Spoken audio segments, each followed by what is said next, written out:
LTR आशायी संघर पक्षर merit list प्रकाश दाबी आरंभ होता धारणा आज द्वितीय दिन में पहुंची। एलटीआर आर्ट्स, ओडिया, हिंदी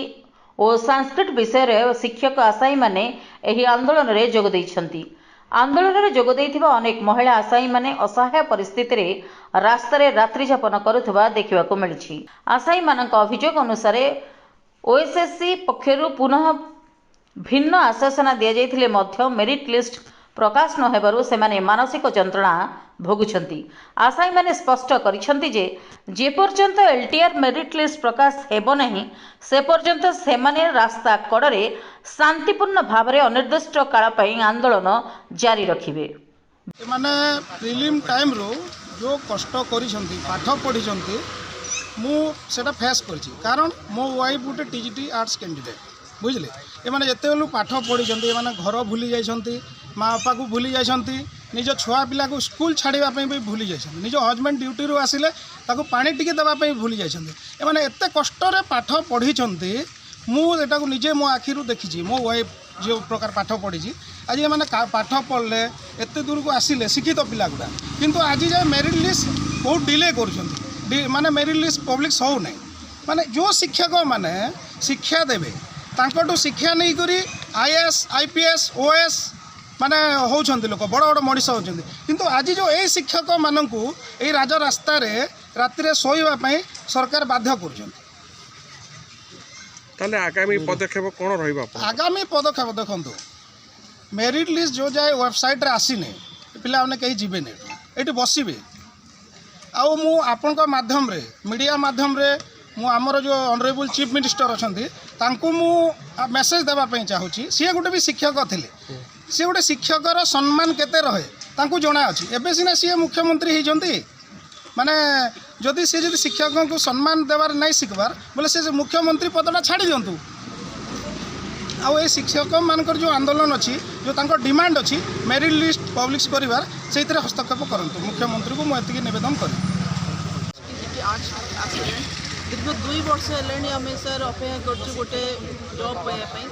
घरे 2 जन मोर पिला छाड़ी आगे स्कूल एवं जस्ट आसी स्ट्राइक में सरकार आमको एत हईराण कर मैंने आम बाध्य होती आसी दिन राति बसापी मसे तले बस 5-6 दिन बसिक रिजल्ट डीवी लिस्ट नहीं जाइलु मसे हो तथापि किसी निद भांगुनी आम आसी पुणी आसी बसलु बाध्य होगी। आज कम से कम 300-400 पिला ये बस आशा कि आज डिमांड अच्छी डिमांड सर जिते शीघ्र हो माने आज भर जब आमको देदेवे आम एठू आज पलैबू जीवु आमको गोटे डिमांड के आमको नदेला पर्यटन आम एठू जीवुनु कि हटेबुनु ये बसिक आगुरी आप जो बसते कौन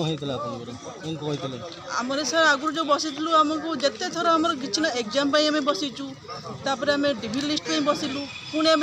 फाइनाल मेरिट लिस्ट में बसीचु प्रति थर आम आसी बसुचु एम आमको दौरान आम जाऊँ न बसला जाए एम किसी भी दौना कि कौन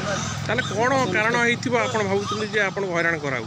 कारण तो पचार कौन हो पारे आम से कथा आम किसी जानू कि गोटे टाइम भितर जोड़ा दबा कथा से हो पारनी ना सर।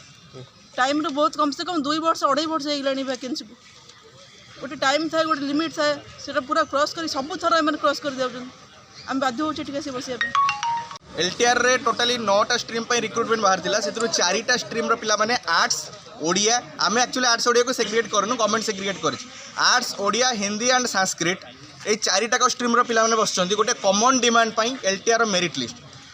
2.5 इयर्स प्लस हो गलानी बट एपर्यंत गोटे रिक्रुटमेंट कंप्लीट हो पारनी एंड एथि कौन ना कौन जगह आम कहीपर गवर्नमेंट राजनीति हो कि कौन डिले कर कौट प्रक्रिया हो एंड सबुठू ये जो प्रोसेस डिले चलती तार सब मेन खलनायक हूँ ओएसएस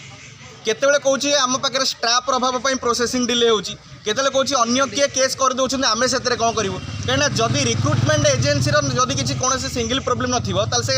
केस आसेप्ट हेबन एंड जिते कौन गोटे नुआ केस पड़ुची से ओएसएससी एडवोकेट कौन गोटे सिंगल केस रे प्रॉपर काउंटर कर असमर्थ सबुतिर से सरेंडर कर देइछंती। तो यही पिला माने 50 टंका 20 टंका 100 टंका देकी आज पर्यटन हम तो एलटीआर रिक्रुटमेंट रे 40+ case 40+ case each and every case रे इंटरवेंशन फाइल कर पिला माने सबू केस 100 टका 200 टका 500 टका प्रति 20 दिन थे 25 दिन थे देकी पे इंटरवेंशन माने फाइल करिकी पे केस लड़की आज पर्यंत परीक्षा देले आंसर की बाहरला आंसर की बाहर डीवी पुणी स्ट्राइक कले एबे पुणी मेरिट लिस्ट स्ट्राइक कर मेरिट लिस्ट बाहर मत एक्सपेक्टेशन अच्छी पुणी डिले हम सदाबले एमती काहे सरकार करछि गवर्नमेंट आपन से देखो सरकार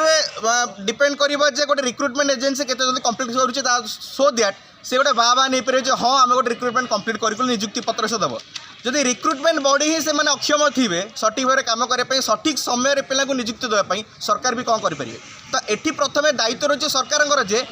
माने दृढ़ हस्तर हस्तक्षेप करूँ जे एक्चुअली मेटरटा कौन कौन पर ओएसएस एपर्यंत विलंब करुच्ची एंड ओएसएस को जिते थर भी क्वेश्चन पचारू कि ना कि डिप्लोमेटिक आंसर दूसरी आसी डिप्लोमा आज बाहर जीव व्यस्त होनी जल्दी बाहर जीव गत सप्ताह जीव लास्ट टाइम जब आसलू कहला फेब्रुआरी 1 वीक बाहर जीव कैलेंडर फेब्रुआरी 1 वीक पर्यंत है देखा जो केबे होची।